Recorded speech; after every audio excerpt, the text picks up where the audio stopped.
Salut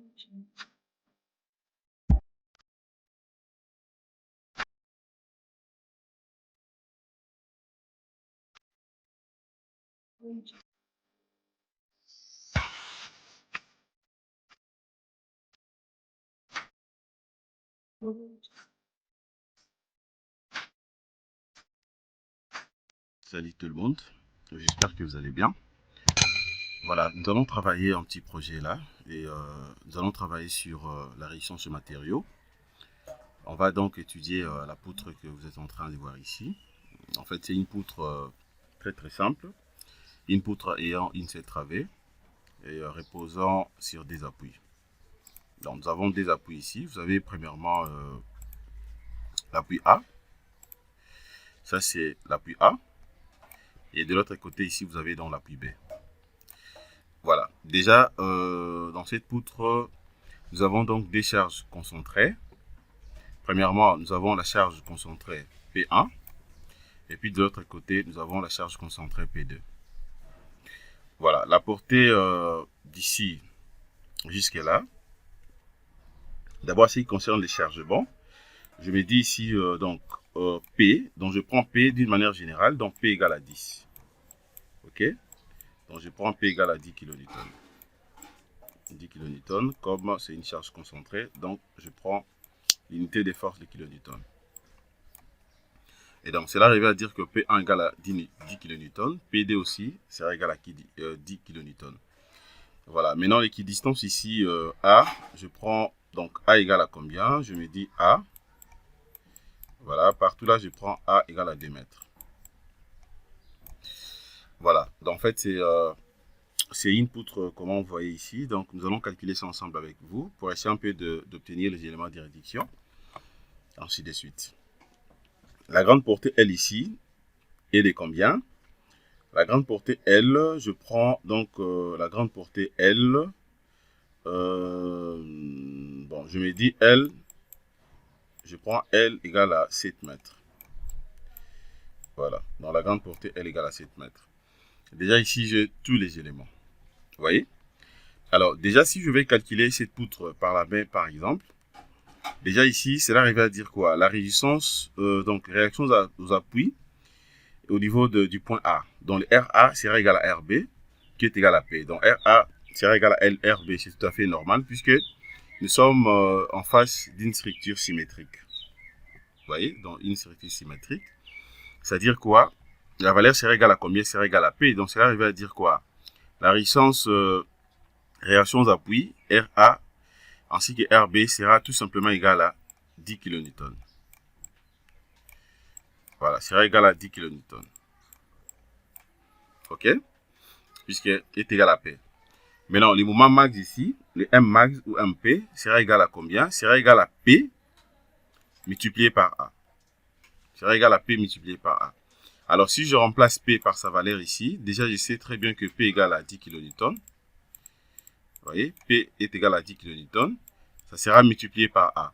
A est égal à combien? A est égal à 2 mètres. Donc, ça sera multiplié par 2 mètres. Ça sera multiplié par 2 mètres. Ce qui fait, généralement, ça me donne quoi ici? Donc, ça fera 20 kN/m. Voilà, 20 kN/m. Donc, c'est tout. Déjà, j'ai calculé les réactions aux appuis ainsi que les moments max. Vous voyez? Donc, c'est un peu ça. Déjà, les mines ici, si je vais calculer aussi les moments mines, c'est très simple. Déjà, par rapport à ces projets, donc M min sera égal à 0, sera nil. Puisque c'est une structure symétrique. Déjà, les diagrammes des moments, l'enlire du diagramme des moments sera comme ça. Vous voyez? Ça sera comme ça. À ce niveau ici, il y a donc en quelque sorte des appuis. Donc c'est là où on craint beaucoup plus les moments négatifs. Voilà, ainsi que la flèche, c'est simple. C'est juste question de remplacer la valeur de P. Vous remplacez aussi A au carré, ainsi de suite. Donc c'est vraiment simple. Alors c'est ce que nous allons calculer rapidement dans Robot Structural Analysis pour essayer un peu de comparer donc les valeurs. Voilà, je le fais rapidement. Alors qu'est-ce que je fais ici? Je recommence à 0. Nouveau projet. Si vous vérifiez bien, vous allez voir que c'est un portique, hein, c'est un portique plan. C'est un portique plan, donc des directions ou dimensions. Donc des axes tout simplement, X et Z. Donc je prends étude en portique plan. Je vais patienter. Voilà. Suivez très bien comment je vais procéder. Je prends d'abord ligne de construction. Je vais répéter une fois. Espacement, la portée est de 7 mètres. 7. J'ajoute. Z, ça sera, je vais répéter une fois espacement, 0. Puisqu'en hauteur, je n'ai pas de valeur. J'ajoute et j'applique. Voilà. Je vais maintenant modéliser. Je viens ici, je vais prendre barre. Je peux utiliser l'UPS 100. Peu importe la section de profilé, je vais supprimer les poids propres. Donc, c'est pas un problème. Alors, maintenant, je fais quoi? Je vais cliquer premier clic ici, deuxième de l'autre côté. C'est bon, je ferme. Croquis les profilés pour essayer un peu de bien voir. Les profilés. Voilà les profilés là. Zoom initial.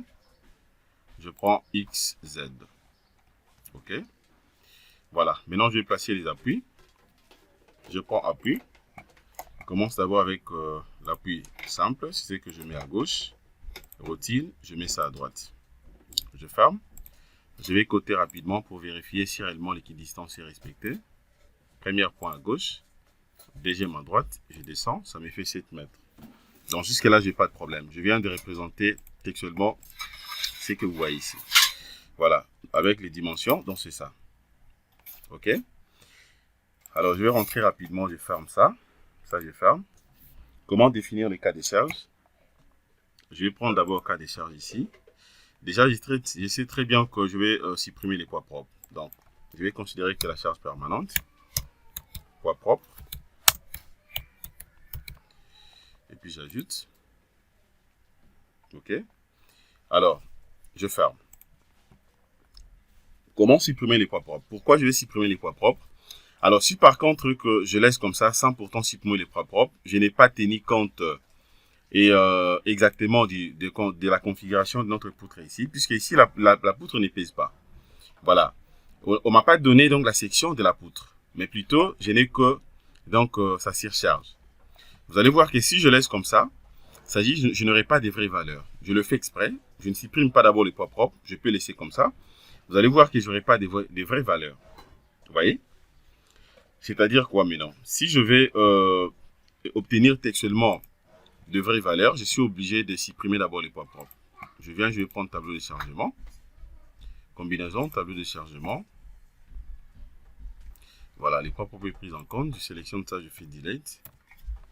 C'est parti, je vais rentrer sur vie. Maintenant, je vais définir dans les cas des charges. Définir les cas des charges. Voilà, ici, c'est pour appliquer donc la charge concentrée au niveau de nœud. Mais vous allez remarquer que par rapport à notre configuration, c'est différent. La configuration ici, et ce n'est pas, donc les charges concentrées ne sont pas appliquées au niveau de nœud, mais c'est appliqué sur la barre. Et donc, je suis obligé de respecter ça tel qu'il est représenté ici. Alors, comment je le fais maintenant? Donc, c'est-à-dire que je n'aurai pas à prendre force nodale. Je prends barre, force ou moment sur barre. OK. Alors, suivant la direction des Z, je vais insérer d'abord sa valeur et des 10 kN. Ça sera dans négative, moins 10 kN.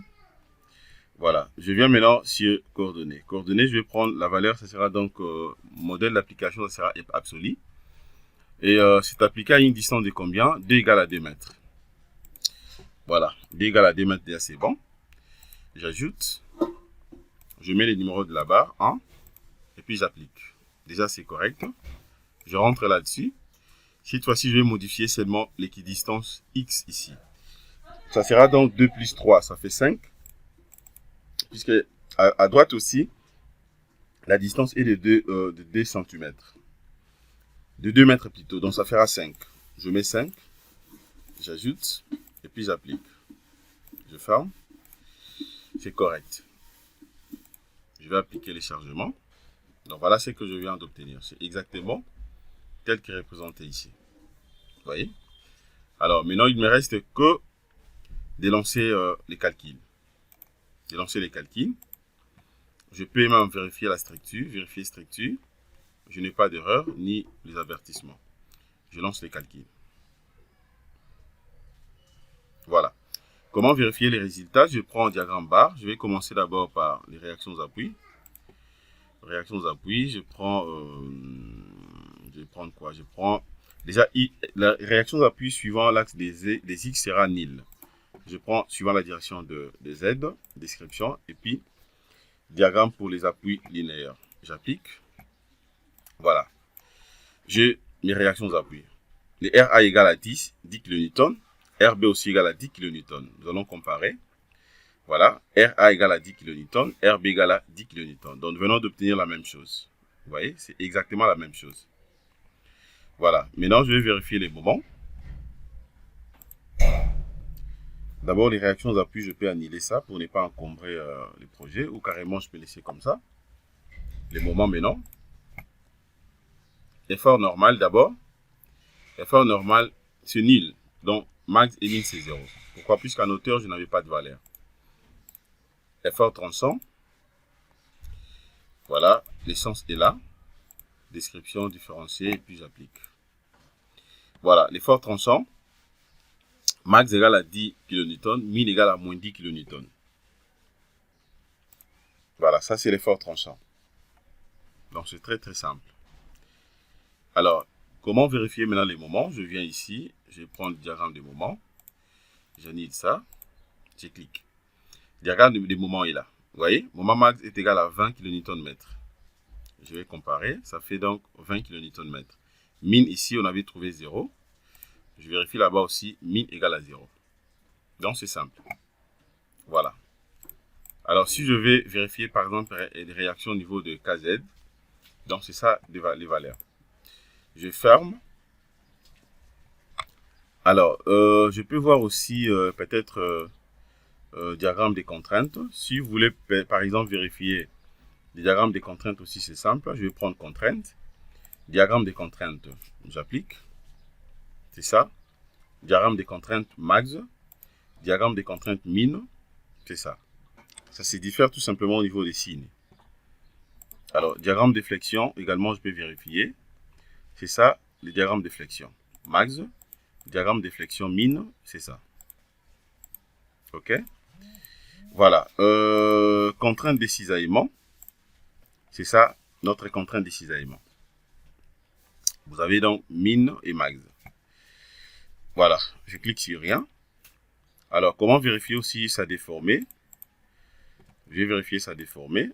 Voilà, sa déformée est là. Je peux même démarrer pour essayer un peu de voir comment est-ce que la poutre va céder. Voilà. Là, vous avez la possibilité de bien voir sa déformée sans problème. Voilà. Donc, je crois que nous sommes arrivés à la fin. C'est ce que je voulais vous montrer. C'était juste un petit tuto pour essayer un peu de répondre à une question de notre abonné. Donc, c'est vraiment facile. Voilà. Merci de votre disponibilité. Passez une excellente soirée. Au revoir.